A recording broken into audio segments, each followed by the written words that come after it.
अब देश में वोट मांगे नहीं जाते, बनवाए जाते हैं। और वो भी सिर्फ भारतीयों से नहीं, बल्कि नेपाल, बांग्लादेश और म्यांमार से आए अवैध लोगों से।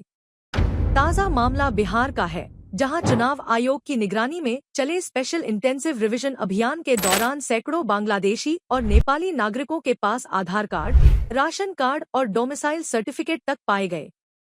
अब सवाल ये है, इन लोगों को भारतीय बनाने वाला सिस्टम कौन चला रहा है? लेकिन ये कहानी सिर्फ बिहार की नहीं है। देश के अलग अलग कोनों से ऐसी ही खबरें आ रही हैं।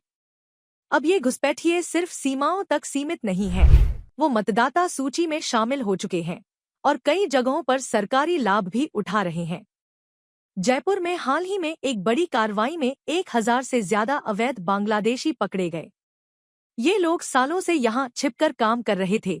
कोई ईंट भट्टों पर मजदूरी कर रहा था, कोई घरेलू कामगार बन गया था।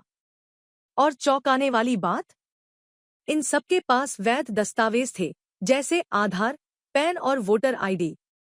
अहमदाबाद में भी कुछ ऐसा ही हुआ।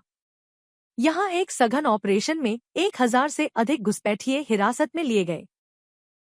ये फैक्ट्रियों और झुग्गियों में रह रहे थे और कई के पास तो ड्राइविंग लाइसेंस और बैंक अकाउंट तक निकले। पुणे में 4 बांग्लादेशी नागरिक पकड़े गए, जो 2 साल से एक निर्माण साइट पर काम कर रहे थे। आधार कार्ड भी बनवा रखा था, वो भी फर्जी दस्तावेजों के दम पर। पूछताछ में पता चला कि इन्हें एक पूरा नेटवर्क सीमा पार कराकर यहां तक लाया था। सालों तक कांग्रेस की सरकारों ने धर्मनिरपेक्षता के नाम पर इन मामलों को अनदेखा किया। बंगाल, असम, केरल, कर्नाटक, जहां जहां कांग्रेस या उसके सहयोगी सत्ता में रहे, वहां बांग्लादेशियों और रोहिंग्याओं को बसाया गया। आज बंगाल रोहिंग्याओं का हब बन चुका है। राशन कार्ड, आधार, पक्के मकान, सरकारी योजनाएं, सब कुछ दिया जा रहा है, बस इस उम्मीद में कि ये लोग वोट देंगे। सरकारी आंकड़ों के मुताबिक करीब 40,000 रोहिंग्या अवैध रूप से भारत में रह रहे हैं। इनमें से ज्यादातर दिल्ली, जम्मू, हैदराबाद और बंगाल में बसे हैं। अब सोचिए, ये वही लोग हैं जिन्हें हर दंगे, प्रदर्शन और अराजकता में सबसे आगे देखा जाता है। कट्टरपंथी विचारधाराओं से प्रेरित ये अब देश की आंतरिक सुरक्षा के लिए एक बड़ा खतरा बन चुके हैं। और क्या सियासी पार्टियां ये सब नहीं देख रही?